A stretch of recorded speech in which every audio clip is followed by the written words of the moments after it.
When I talked about my book, quite a few people asked me what the word cycling means. Good question.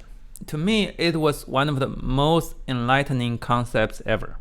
It really changed how I understand human societies and what a good system really means. So cycling refers to a phenomenon like this. When you have a group of people voting for something, sometimes, not always, but sometimes, even when you know exactly what each person wants, you still can't predict the voting outcome because every outcome can be defeated by another outcome. Okay, if you put policy A and policy B there, A gets more votes. If you put B and C there, B gets more votes. And then if you put C and A there, C gets more votes. So which policy will win? No clue. It happens in other scenarios too.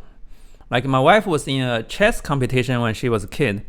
She lost a lot of matches, but she defeated the best player who had defeated those other players. It can happen in other contexts, but in voting, it's much more common and much more unavoidable. Of course, not all policy outcomes are good enough to enter this cycle. There are other options that are so dumb that they will lose to any of these choices. So we don't have to worry about them. Say if someone proposes a nuclear war with Britain. Of course, it's not going to pass, right? But among these relatively reasonable choices, it's hard to say which one will win. This lack of predictable outcome is called cycling. I'll show you why this mess is actually a good thing. But first, let me quickly show you why cycling is possible. So let's say 3 people are dividing a bag of money through voting. Okay, any proposal that a majority supports will be adopted. Now, let's assume that the only thing these people care about is getting more money for themselves. Very simple fellows. So can you predict what the voting outcome will be? The math sounds simple, right? So how are they going to divide the money? You don't know, right? Neither do I. Maybe you can add some other assumptions. Say these people are all very nice to each other, so they divide the money evenly. But when you introduce niceness into the equation, it will actually make things more complicated. You can define nice in so many different ways. Like, how do you know even distribution is a nice thing to do? What if one of them just lost his job? Does he deserve a little more? What if one of 3 people is a single mom? Or what if one of them has cancer? Right? Morality is a subjective thing, very hard to measure. So introducing niceness will only make the outcome even harder to predict. So let's not do that. Let's just assume there's no morality involved and all 3 people are just simple-minded primal beings. They just want more money for themselves. What will be the outcome? So to write this book, I actually did an experiment, giving people real money to divide. But of course, the amount of money was very small, so some players probably didn't treat it seriously enough. That's a general headache for any social science experiments. But even so, you could still see some patterns. So people are randomly assigned into groups, and each group has 3 people. And each group gets to divide some money through voting. And they do it repeatedly. Once a decision is reached, another round starts. So it turned out that the most likely outcome was that 2 people each got 50% and left the third person with 0. Why? Because under majority rule, 2 out of 3 are enough to form a majority. So they don't have to care about what the third person wants. And that outcome makes sense, right? But it's not guaranteed. So think about the logic. If player 1 proposes a 50-50 deal to player 2, but player 3 anticipated that something like this would happen because they played a few rounds already. So he went to player 2 and proposed a 40-60 deal. So player 2 is now facing 2 proposals. One would give him 50% and the other would give him 60%. so why not take the latter, right? But player 1 is not dumb either.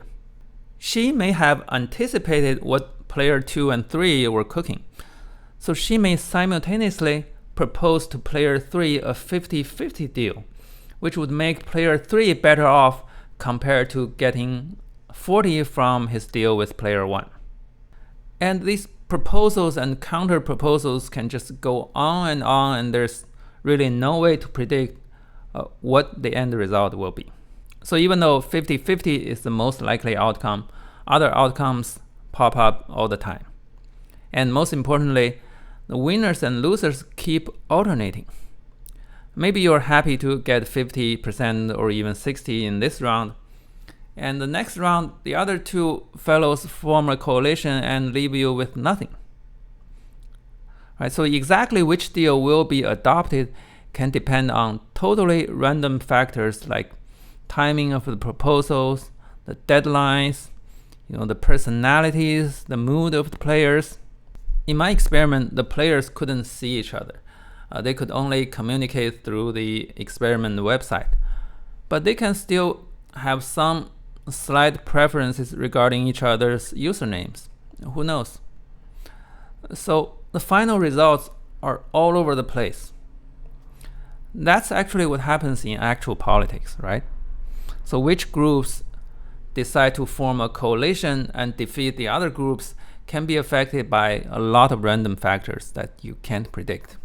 Politicians constantly offer different deals to voters and to each other, and constantly adjust their proposals based on other people's proposals. So, yep, that's why in a democratic setting, even if you are a mind reader and you know every player's preferences, you still can't predict the policy outcomes or the composition of the winning coalitions, exactly because of this cycling phenomenon. It's a good thing though? Oh yeah. Earlier, political scientists used to think cycling is a bad thing because it implies democracy can't help us find the optimal outcome. But in the last couple of decades, people started to realize it's not that bad. Sometimes an optimal outcome simply doesn't exist. Dictators like to pretend that there exists a best policy and that they can deliver them. But that's just an illusion. When it involves who gets what, there's often no optimal outcome.